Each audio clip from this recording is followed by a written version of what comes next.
Guys, আজকে bundle bundle টাকা নিয়ে বার হয়েছি, ঠিক আছে? এই বান্ডেল বান্ডেল টাকা কাকে দেবো, কিভাবে দেব, কিভাবে তোমরা পেতে পারো। অনেকে আবার ভগবানের কাছে একটাই প্রার্থনা করে যে ভগবান আমার কিছুই দরকার নেই, শুধু এক বস্তা টাকা দাও। তো এরকম পাবলিক সবাই আছে। আর মাত্র কয়েকদিন বেঁচে আছে ঈদের। এই ঈদের মরশুমে আমরা কিছু বাজার করেছি, পাবলিককে জামা কাপড়, সিমাই, মানে ক্ষীর মিষ্টি সমস্ত কিছু দেওয়ার জন্য একটা প্ল্যান করেছি, ঠিক আছে? অনেকের হয়তো পিছন জ্বলছে, কিন্তু কিছু করার নেই গাইজ।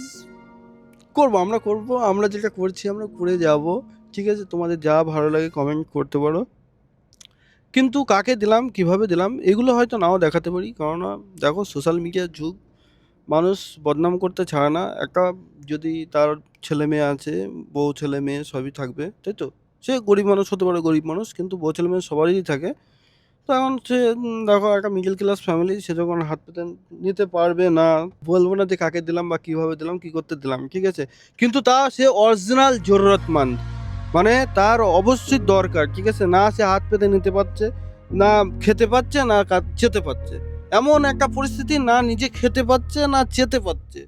তো সেই রকম ফ্যামিলি দেখে আমরা এগুলো দেবো আমাদের ভিডিওর কমেন্ট বক্সে একটা ছোট্ট করে, ঠিক আছে? কমেন্ট, বাকি শেয়ার টেয়ার এগুলো আবার বলতে হবে, করে দিও গাইস। চলো ভাই, টাটা।